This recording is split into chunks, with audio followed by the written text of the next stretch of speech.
Justin Baldoni has retaliated. He has officially launched his retaliation against Blake Lively by filing a lawsuit against Blake, as well as her husband, Ryan Reynolds, and Blake's publicist, Sloan, as well as her company, and Taylor Swift was mentioned. As you guys know, Blake Lively filed a lawsuit and a complaint against Justin Baldoni for workplace harassment, as well as an alleged PR smear campaign. In retaliation, Justin Baldoni went after the New York Times for publishing Blake's complaint in their paper. So Justin has now announced that he's suing Blake Lively, as well as her husband Ryan Reynolds, for $400 million, alleging defamation and extortion over It Ends With Us. Attorneys filed the 179-page document today in New York, and it was filed on behalf of Baldoni, as well as producer Jamie Heath, publicist Jennifer Abel, and crisis publicist Melissa Nathan, and they are alleging that Blake Lively took measures to gain control of the hit movie It Ends With Us. Justin Baldoni's attorney, Brian Friedman, said this today. This lawsuit is a legal action based on an overwhelming amount of untampered evidence detailing Blake Lively and her team's attempts to destroy Justin Baldoni, his team, and their respective companies by disseminating grossly edited, unsubstantiated, new, and doctored information to the media.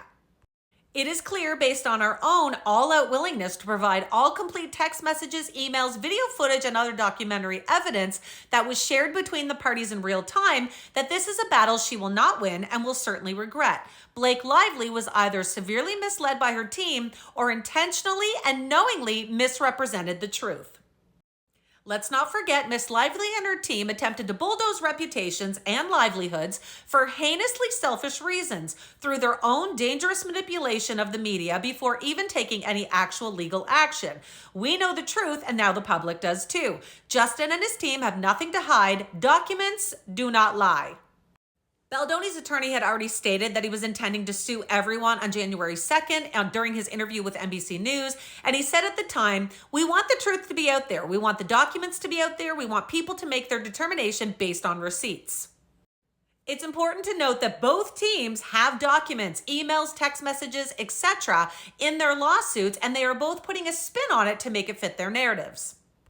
I also find it interesting that Justin Baldoni's team was going after Blake Lively's team for apparently trying to issue lawsuit papers to people during the LA fires. And now Justin Baldoni has issued the same thing, still during the LA fires. This is a point that does not go unnoticed by Justin Baldoni's lawyer, and he commented and said, "It is devastating that we are forced to answer this viciously selfish ongoing litigation littered with documented and provable lies in the midst of the tragedy impacting California." Baldoni and his team are now saying that Blake Lively held a PR smear campaign against him, and they were determined to make him the villain in all of this. Justin also made sure to go after Blake in the documents for her promotion of It Ends With Us. As you know, she got a lot of criticism for how she was handling that during the PR press campaign. He went after her, saying that she tried to promote her hair care and her alcohol during the promotion.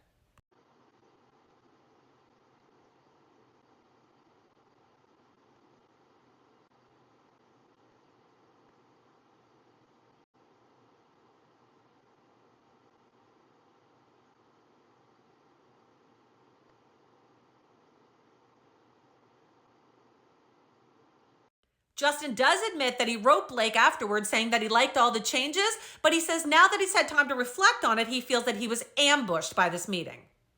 He also talks about the meeting that was held at Blake and Ryan's penthouse, where allegedly Blake unleashed Ryan Reynolds on him, and Ryan went at him about fat-shaming Blake. Now, this meeting, of course, was held to talk about Justin Baldoni's behavior and what needed to be put into place for Blake to feel comfortable continuing to film. He claims that despite agreeing to most of Blake's demands, that she kept threatening to torpedo the film if he didn't allow her to make her own cut, her own version of the film. He's also claiming that Sony Studios apparently told Wayfair that Blake refused to promote the movie unless she was allowed to make her own cut, so it became a competition. He says that they both made a cut, they put it in front of a studio audience kind of to judge it, and he claims that his version got more points. He says that Blake didn't accept this, so Sony made him choose Blake's version of the cut, even though his had scored higher. He alleges that there was a PR smear campaign against him to make him look bad once the movie was released, and that this is the reason why the whole cast unfollowed him. The publicist that Blake is suing in her document, which would be Melissa Nathan and also Jennifer Abel, released a statement saying, over the past month, we've received death threats, abhorrent abuse, and vile anti-Semitic slurs hurled at us due to her decision to use us as scapegoats for her own choices promoting her film in which she'd made millions of dollars. With this filing, we lift our own curtain of what happens when the entitled weaponize power, fear, and money to destroy, intimidate, and bully those who get in their way. I have a copy of the 179-page lawsuit that I'm going to be going through with a fine-tooth comb, so make sure you hit follow and I will definitely be updating you.